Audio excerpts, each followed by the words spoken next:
In this video, I'm going to review the meeting settings that I went over during our Zoom training.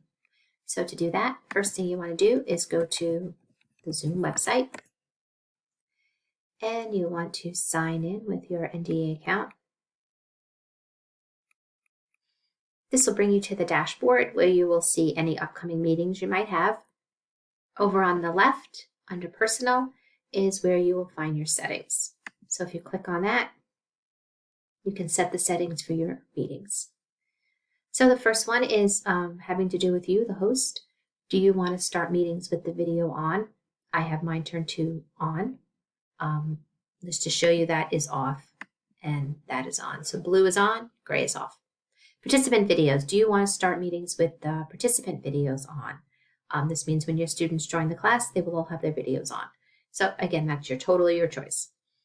Audio type, I have mine set to telephone and computer audio, just in case anyone's having an issue. They could use telephone audio. Join before host, I keep this off. This prevents students from joining a meeting before me, so they make sure that I'm there before any meeting starts.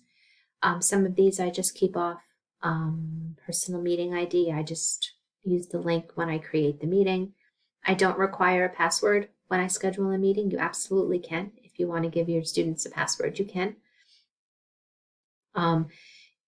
Let's see, require, this one is one that's nice, mute participants upon entry. So if you want all of your students to start off the meeting muted, you can turn this setting on. The ones that we spoke about in the training were these chat ones, and this is where some issues came up. So this first toggle on and off. So this is going to prevent any chatting. So I'm going to turn mine on. Okay. So this is going to allow chatting. So I, as a teacher, am going to be able to chat with my students, and when my students type something in their chat window, I will be able to see it. The other one is the private chat. I keep that off, and this prevents students from private messaging each other one-on-one, sort of behind the scenes. So I keep that one off. This one, keeping on, if someone were to chat, everyone can see it, or at least the teacher can see it.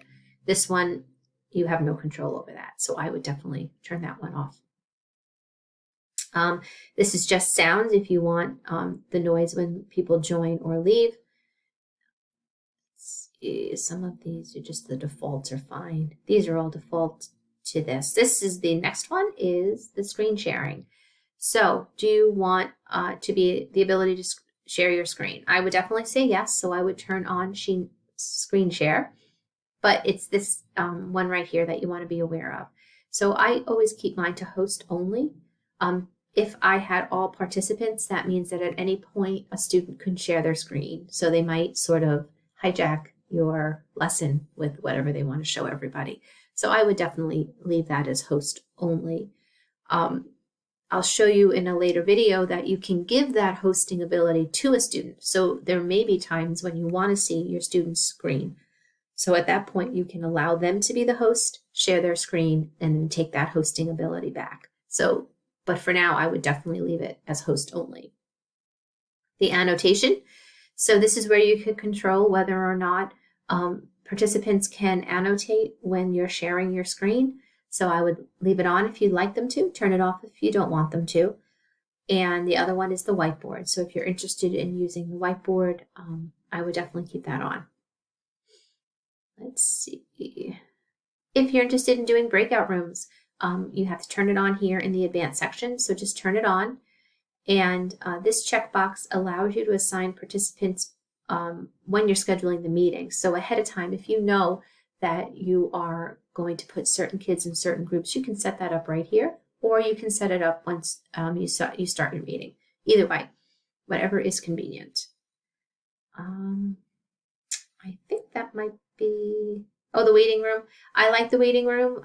As we talked about, I believe Zoom is changing it so that now moving forward, all meetings will start with the waiting room. I just like to have mine turned on. This way I let the students in, and if I don't recognize somebody Or if someone might have joined my meeting by accident, then I don't have to let them in. So definitely gives you control over who joined your meeting. So I would definitely turn that on. And I think all the other ones default. And I think that's pretty good. So hopefully this was helpful going through the settings, some tips about what settings work and just what I found that works the best. If you have any questions, please let me know.